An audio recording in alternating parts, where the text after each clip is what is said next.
Imagine this. You're laying down with your mattress pressing up against your back.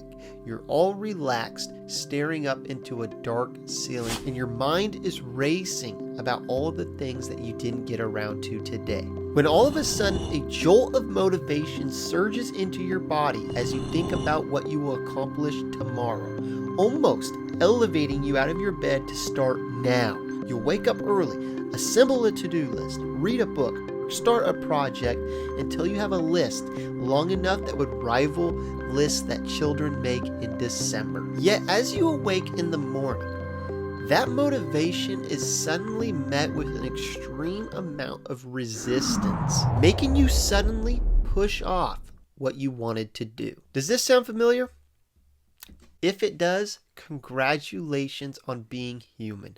Frustrating, isn't it? Having the desire to change, to do something worthwhile, yet live through the repeated cycle of guilt and shame of not getting around to what you told yourself you wanted to do. Why is it we can think about doing something continually over a period of time, but repeatedly struggle to get around to it? Now that's a complex question with many answers that I believe all have a piece to that puzzle. I've seen the physiological dopamine answers, having more discipline, working harder, yet the book Meditations for Mortals provided new insights around this concept and a new helpful answer.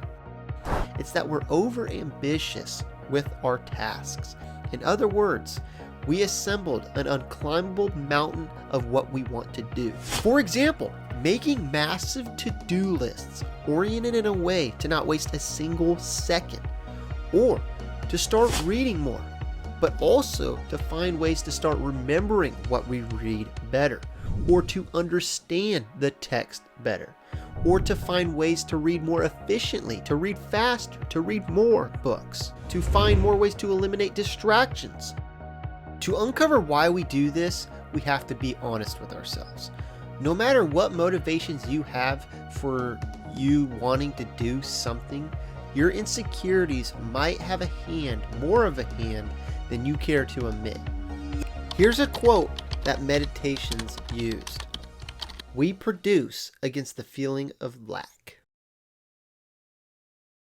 When we take so much on, there is simply a potential we haven't reached that we want to, in a wide amount of areas.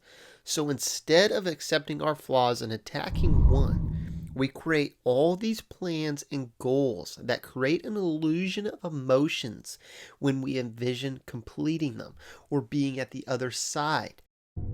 What's debilitating is when we repeatedly fail at completing the vast number of tasks. We fail to live up to those envisioned plans, to taste that sweet taste of illusion, and instead stuck in reality where our motivation is withering away. Leading to Oliver Burkeman's phrase, productivity debt. This is the feeling that you're always behind right from the moment you wake up. It's the realization of the loft list, and when you fail to get around to that list, a debt incurs, which is so demotivating that it can lead to the procrastination and not getting around to what we wanted to do. Oliver puts it best. We have to embrace and accept that we are finite humans with limited time and control. It's impossible to do everything in our days and in our lives. We have to be okay with missing out, to be okay setting something off to the side so that we can actually take action on something worthwhile.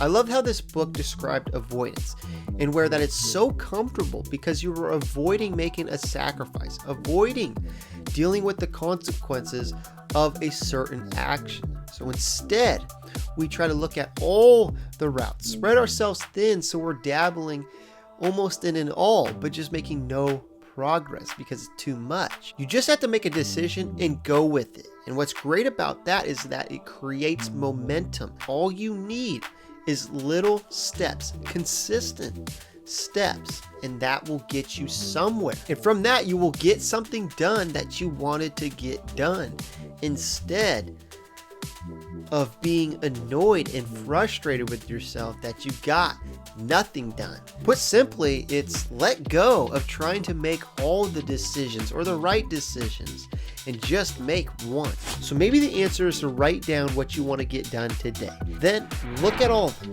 kind of like you're looking for something specific on a grocery gondola, and choose one from the list and then let the others pass. You may only have 20 minutes or an hour, but just choose one and do something.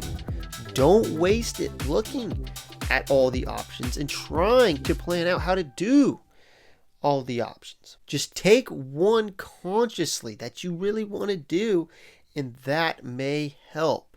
So here's an example. If it's you want to start writing a novel, let's say, be specific. Like, I want to write an introduction today. That is what I want to do.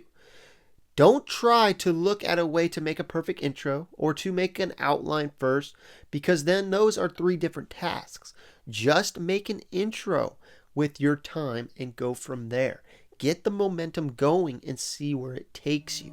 Here's another quote from the book. In every moment, you're opting not to take 1,000 alternative paths through life.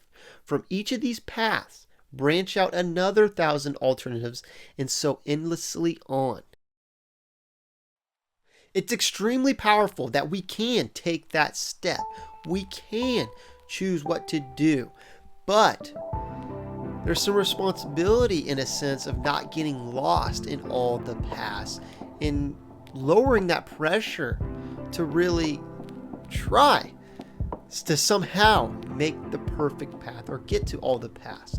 Just take one. Now, these may seem like dumb answers, and I'm still trying to find maybe the perfect balance of figuring out how to get to what you want to do without putting too much on your plate or spreading yourself too thin. But I think these are some ways you can try to do that. In reality, our lives are very busy for many unique reasons. We all have obligations that we have to meet.